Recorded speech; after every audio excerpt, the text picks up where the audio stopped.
May isang lalaki sa mystical island of Siquijor na meron daw kakaibang kapangyarihan. Kaya niyang basahin ang iniisip ng iba. Naisip niyo ba kung kakayanin niyo ang larong ito? Kailangang mahulaan ang pagkakasunod-sunod ng 3 baso. Karamihan sa mga hinamon, nahirapan siyempreng mapagtugma ang pagkakaayos ng mga bote. Pero may isang lalaki raw sa misteryosong isla ng Siquijor na nakamamanghang parang minamani lang daw ang larong ito. Nagawa niyang hulaan ang pagkakasunod-sunod ng mga bote kahit hindi niya ang mga ito nakikita. Hindi lang isa, hindi lang 2, kundi 3 beses pa. Legit yung mga taong marunong mag-mental telepathy. Memorize lang yan. Siya si Simon, na nanindigang walang hocus-pocus o daya kung paano niya ito nagawa. Wala po yung daya. Pero meron siyang inamin. Meron lang aking special talent. Kaya ko pong magbasa ng isipan. Totoo nga bang may kakayahan siyang magbasa ng isipan? Marikot kasing utak ko. Meron lang akong mga iniisip na pwede kong maging abilidad.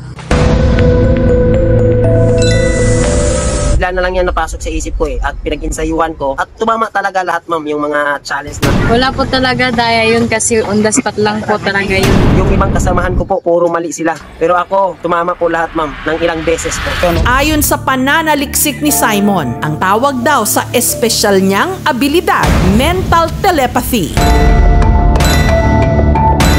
Hindi ko akalain na magagawa niya yun. Parang siya lang talaga ang may abilidad na gawin yun.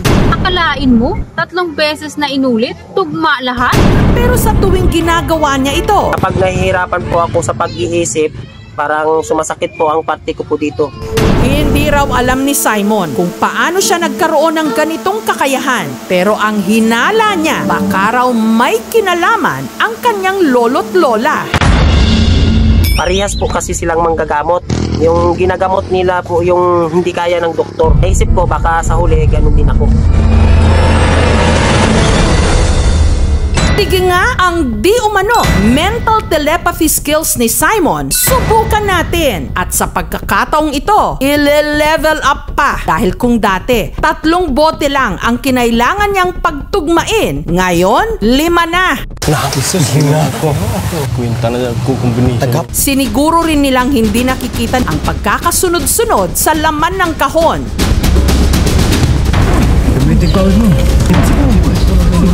Sa pagkakataong ito, mahulaan kaya ni Simon ang pagkakasunod-sunod ng bote?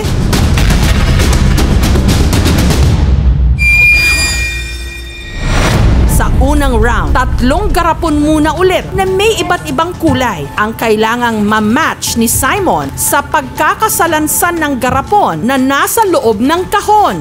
Ako yung kinakabahan nyo. Kita ni ordinaryong tao. Gawat.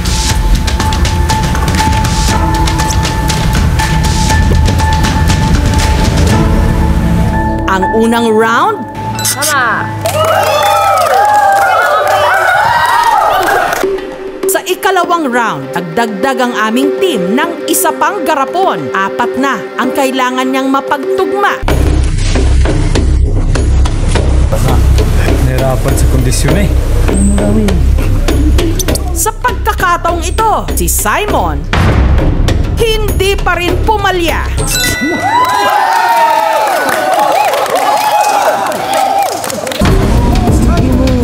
Ano kaya ang magiging resulta? Lalo na kung gagawin na nating 5 ang bote.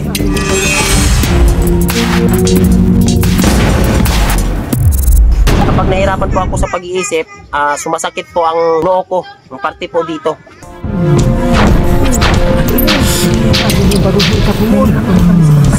Sige, bagong kumit ka ngayon. Si Simon, kapansin-pansing tila nahihirapan na. Sa huli, 3 lang sa 5 garapon ang kanyang napag-match. Masakit na kasi yung ulo ko, ma'am, kaya parang nahihirapan ako sa 5. Pero meron naman akong technique, ma'am. I-challenge niyo ulit ako, makikita niyo.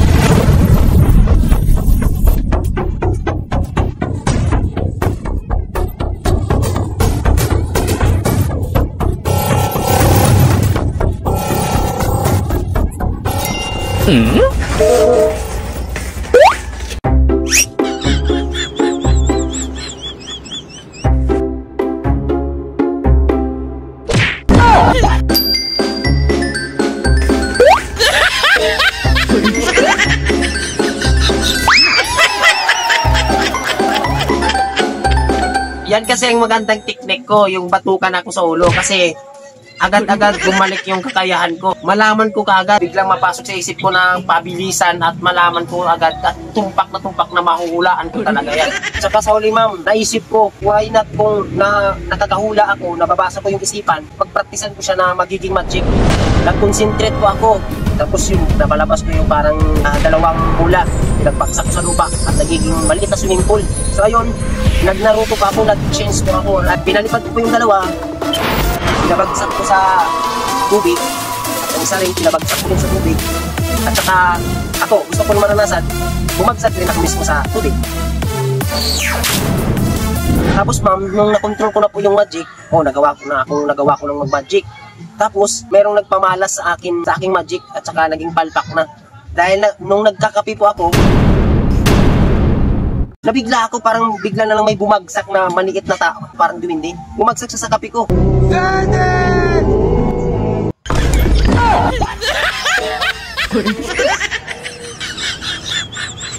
Tinignan ko, uy, yung parang kamukha ko pa. Hoy! Pagkatapos nun, dahil lang doon, nawala na yung magic ko. Hindi ko na alam. Ayun, sinubukan ko naman magulit ng mag-magic.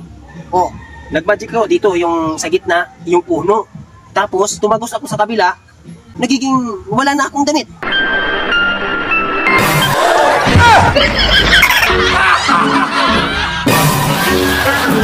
Wala na akong damit, tumagos lang ako sa kabila, tapos pagbalik ko, mayroon namang damit.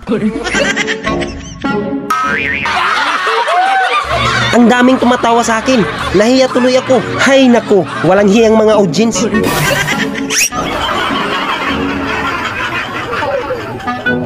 Sobrang gulat na gulat talaga ako dito. Di ko alam kung paano nangyari to. Pero isa lang ang sigurado ko. Yung maliit na tao na bumagsak sa kapi ko. Pero may naisip ako. Isa itong sumpa. Kailangan tanggalin ko ang sumpa na to. Isang kabaliktaran lang ang kailangan. Di ba? Kita nyo?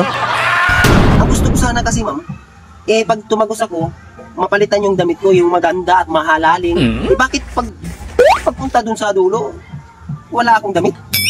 Anong kala niya sa akin? Papuntahin niya ako, patrabahoin niya ako sa club? Ano ang gagawin ko? Imbis na magpa-action star, magiging macho dancer ako? Na parang yung malaki, yung hindi dito malaki? Yung buyag-buyag yung malaki? Nababasa ko rin po ang iniisip nyo. Ang ating utak sadyang makapangyarihan. Disclaimer, ang bidyong napanood niyo po sa Kayarms John L ay parody lamang. Huwag niyo sanang seryosohin dahil ang bidyong ginawa niya ay for vlogging and entertainment only. Kung nagustuhan niyo po ang kanyang video, huwag kalimutang mag-like, comment, and share. At kung bago ka pa lang sa kanyang channel or page, mag-follow na po or subscribe dahil para lagi kang updated sa mga panibago niyang parody videos.